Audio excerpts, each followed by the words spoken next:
Welcome into the world of HTML. 3. Boot up your computer. Windows sign in dialog. 2. Grab some comfort food. 1. And let's go. Hey guys, what's up? It's your girl Quinn here, and I'm back with another video in the HTML series. In this video, I will be explaining the CSS box model and introducing you to CSS units. But before we get into it, as usual, be sure to like the video if you love the content, subscribe if you're new, and turn on that notification bell to be alerted whenever I post the next video. Also note that the instrumentals have been provided by Inner Sanctum Entertainment Ltd. But without further ado, let's get right into it. So before we get deeper into CSS, there is still some foundation that we have to lay. If we don't lay this foundation, you can find yourself being lost for the rest of the series. In CSS, the term box model is used when talking about design and layout. When styling, we should think of HTML elements as having boxes around them. The box model in CSS is essentially a box that wraps around every HTML element. This box has 4 main features, which are margins, borders, padding, and content.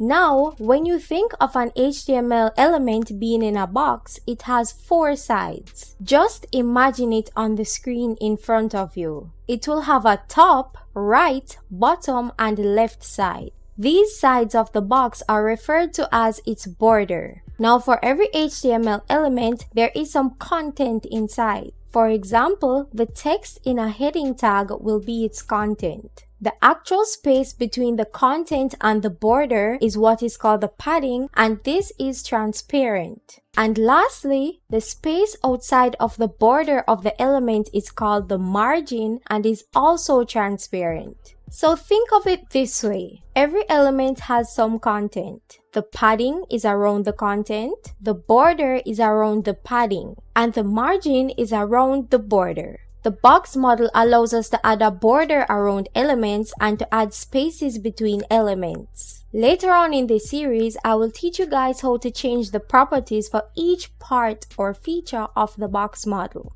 It is important to know how the box model works in order to set the width and the height of an element correctly in all browsers. With CSS, when you set the width and height properties of an element, you just set the width and the height of its content area. You must also add padding, margins, and borders to calculate the full size of an element. This is how the total width of an element is calculated. Total width equals width plus left padding plus right padding plus the left border plus right border plus the left margin plus right margin. And this is how the total height of an element is calculated. Total height equals height plus top padding plus bottom padding plus top border plus bottom border plus top margin plus bottom margin. This means that when you set the width or height of an element, the element often appears bigger than how you set it. This is because the element's border and padding are added to the element's specified width or height.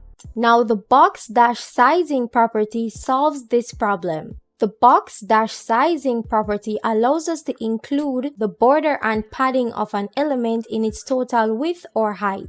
If you use the box-sizing property, setting the value as border-box on an element, padding and border are included in the width and height. So I'm going to show you an example of using this property. Don't pay attention to the other properties in the example for now. You will learn them later on. div left brace, 2 space width colon, 300 px semi, height colon, 100 px semi, padding colon, 50 px semi, border colon, 1 px solid red semi, box dash sizing colon, border dash box semi, no indent right brace. And let's read back that crucial line. B O X dash S I Z I N G colon space B O R D E R dash B O X semi. According to my source, Since the result of using the box-sizing property with the border box as its value is so much better, many developers want all elements on their pages to work this way. Applying this to all elements is a safe and wise thing to do, and you can easily do it using the universal selector. Here is how you would do it. Star left brace. 2 space box dash sizing colon, border dash box semi.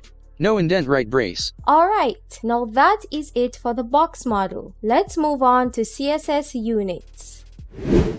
As you will see throughout this series, many CSS properties take a length as their value. CSS has several different units for expressing length. Length is represented by a number followed by a length unit. When using length as a value, a space cannot appear between the number and the unit. However, if the value is 0, the unit can be omitted. Also, for some CSS properties, negative lengths are allowed. So, the basic syntax for using length units is Selector left brace. 2 space property colon, 5 units semi. No indent right brace. For the purpose of this example, I set the unit to 5. So there are 2 types of length units. These are absolute and relative. Let's start with absolute. The absolute length units are fixed. This means that a length expressed in any of these units will appear exactly as that size. Absolute length units are not recommended for use on screen because screen sizes vary so much. However, they can be used if the output medium is known, such as for print layout. Here are the possible absolute units. cm, which stands for centimeters. 1 centimeter equals 37.8 pixels, which is equal to 25.2/64 of an inch. mm, which stands for millimeters. 1 millimeter equals 1/10 of a centimeter. in, which stands for inches. 1 inch equals 2.54 centimeters, and that equals 96 pixels. Next, we have px, which stands for pixels. 1 pixel equals 1/96 of an inch. pt, which stands for points. 1 point equals 1/72 of 1 inch. pc, which stands for picas or picas.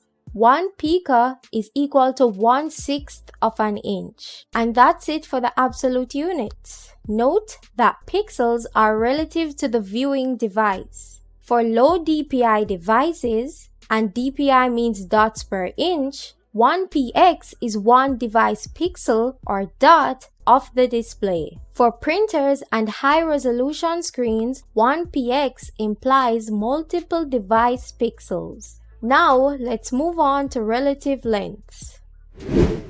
Relative length units specify a length relative to another length property. These units scale better between different rendering medium. Here are all the relative units.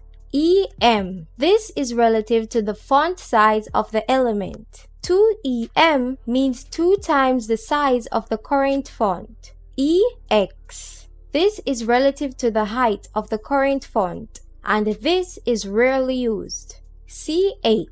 This is relative to the width of the 0. rem, or rem for short. This is relative to the font size of the root element. vw. This is relative to 1% of the width of the viewport. vh. This is relative to 1% of the height of the viewport. vmin, that is vmin. This is relative to 1% of the viewport's smaller dimension.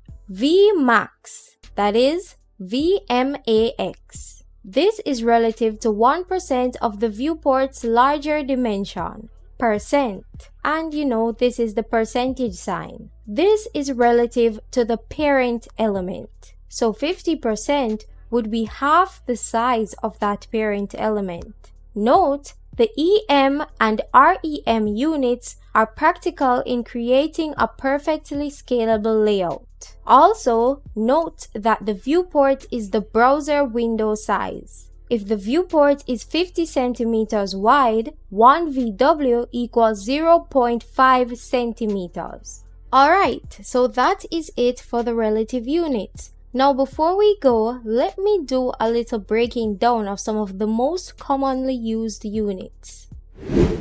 Let's start with pixels. So pixels are the most commonly used and accepted unit. It's considered the base of measurement for many other units. It provides the most consistent result among various devices. A size set in pixels will remain the same on all screen sizes. All other absolute units, such as inch, centimeter, etc., have very little to no use cases for screen CSS. But since they are real-world measurement units, they can be effectively used in print CSS. So let's actually demonstrate using these pixels. So first, let me find that index.html file that we have been working on.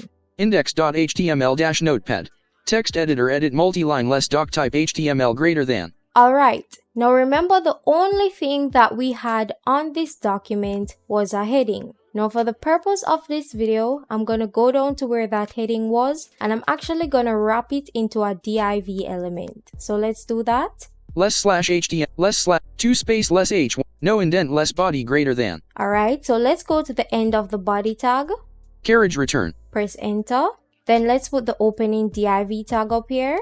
So because it's in the body, I'm going to keep consistent with 2 spaces. Space, less, div, greater than. Then I'm going to go down to this heading tag. 2 space. Then I'm going to go before it. Space. So because it's in the div tag and the div tag is indented by 2 spaces, I indent this by 4. Space. Right? So let's go to the end of the line. Carriage return. Press enter. Put 2 spaces under here. Space. Then let's put the ending div tag. Less slash div greater than. Now let's go up and add some CSS. No indent less doc type HTML greater than. Less head 2 space less style greater than. 4 space H1 left brace. 6 space background dash color colon 4 space right brace. Alright, now let's add another property in here. So let's go back up here. 6 space color colon number FFFFFF semi. Let's go to the end of this line. Carriage return. Press enter. Now let's demonstrate the use of the pixels with the font size property. And don't worry if you don't know about this property now. You will learn it later down in the series. So let's put the 6 spaces to stay consistent. Space. Put the font dash size. FONT dash SIZE. Colon. Space. Now let's put 16 pixels. 16 px. Put a semicolon. Semi. Alright, now let's save it. And before we go to view it in the browser, just remember that for this CSS rule, we are using the H1 selector. So it will apply to the heading level 1 that we have down below. And we're about to look at it on the browser. So I saved it. Let's go and open it. Web series window. Items view list. Index. Untitled dash Google Chrome dash the.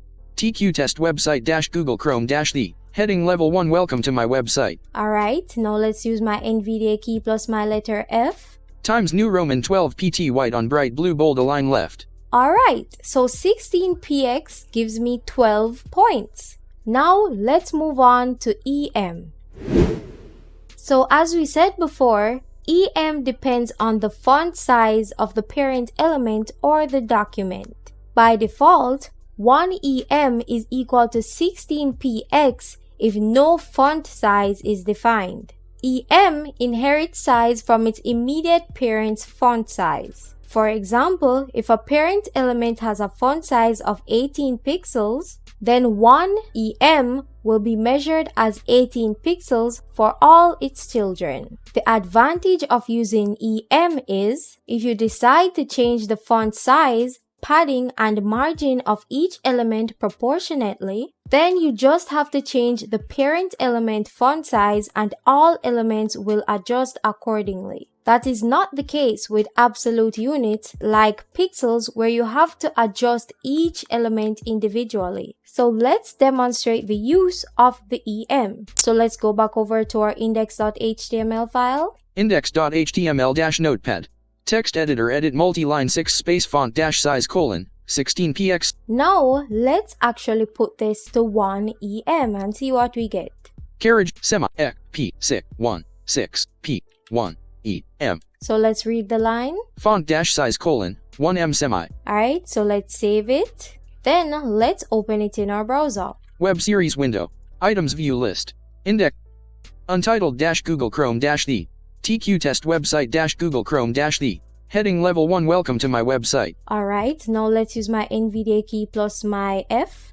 Times New Roman 12 PT white on bright blue bold align left. Awesome, and it still says 12 points because remember that the default is 16px. So this is what we're going to do. Let's go ahead and go back over to the file. Index.html dash notepad.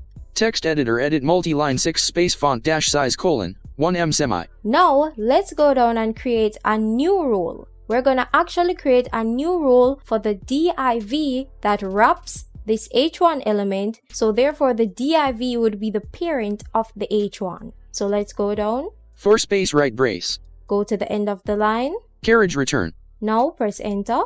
4 spaces again to keep consistent. Space. Then let's put the selector for the div tag. div space left brace. Press enter. Now let's put 6 spaces. Space. Now let's set its font size to 18 pixels, just like what I mentioned before. font dash size colon space 1 8px semi. Press enter. Now let's put the ending curly brackets. Space right brace. Save it. Now let's open it in our browser. Web series window. Items view list. Index. Untitled dash Google Chrome dash the. TQ test website dash Google Chrome dash the. Heading level 1 welcome to my website. Now let's use my NVDA key plus my F. Times New Roman 13.5 PT white on bright blue bold align left. There you go. So now it changes from 12 points to 13.5 points because it's depending on the font size of its parent element. And remember that we changed it from 16 to 18. Now this can be a bit tricky because once you change up the font size for a parent element, all the font sizes for its children are going to change. Now this is where rem or rem comes in. Rem can be helpful in these types of situations. This is because it always refers to the root element font size, not the parent element. So let's go back over to that index.html file. Index.html-notepad. Text editor, edit multi-line 4 space right brace. Now let's go back up to the font size for the H1 tag. 6, 4, right brace, 6 space font dash size colon, 1 semi. Now let's change this 1 em to 1 rem. Carriage return, semi, m-e-r. So your line should read font dash size colon, 1 rem semi. Save it. Then let's go back and open it. Web series window. Items view list. Index.h. Untitled dash Google Chrome dash the. TQ test website dash Google Chrome dash the. Heading level 1 welcome to my website. Now let's check the font size. Times New Roman 12 PT white on bright blue bold align left. There you go. So it's back to 12 points. So it's no longer depending on the size of the div element. So that's it for em and rem. So you get the basic understanding of it. So if I were to put 2 rem, it would do 2 times that font size. Now let's move on to percentage. Now, as I may have said before, when using percentage as a unit, it refers to the percentage of the parent element. So let's go back to this index.html file. Index.html-notepad. Text editor, edit multi-line 6 space font dash size colon, 1 rem semi. Now remember that I had set the font size of the parent element for the H1 tag, which is the div tag, as 18px. Now what if I want this heading level 1 element to be half the size of that div element? Here is where we're going to use percentage. Now half of anything is 50%. So right here where I have 1 rem, I am going to change it to 50% instead. So let's do that. Carriage return, semi, MER, 1, REM, semi, 50%. Let's save it. And now let's open it in our browser. Web series window, items view list, index.ht, untitled-Google Chrome-the, TQ test website-Google Chrome-the, heading level 1 welcome to my website. Let's read the font. Times New Roman 7 PT white on bright blue bold align left. And there you go. So you cut it right in half. And that's it. So pixels, EM, rem, and percentage are really the 4 most used units in my view in CSS. But that is it guys for this video on CSS box models and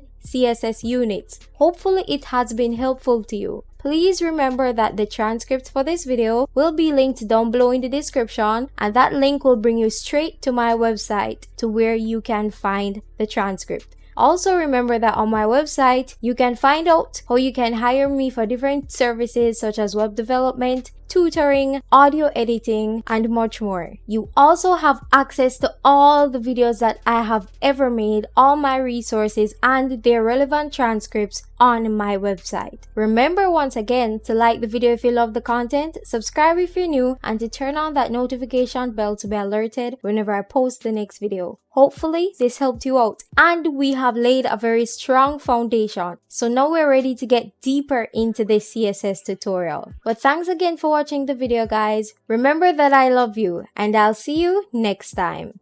This video is sponsored by Presenting Not My Eyes, a non-profit organization catering for the blind and visually impaired community, founded by Annalie Bowen-Smith, a visually impaired model. Her aim is to showcase strength, independence, and beauty through fashion. Hence, the launch of the Not My Eyes fashion show. Each year, we select numerous women to participate in our annual fashion showcase, which gains attention from a variety of news media, magazines, and photographers. They go through a trail of auditions and even experience runway training from a model coach. From the DJ to the MC, every participant of the show is either partially or completely blind. We provide services such as mentorship to bring out the best in persons who lack self-esteem and confidence. We give these ladies a chance to shine despite their disabilities. They get the opportunity to take the stage with confidence, show off the work of talented designers, and most of all, give back to the community, all while proving that their disability does not limit them. So on the behalf of this organization, we are seeking monetary donations to support our cause and movement.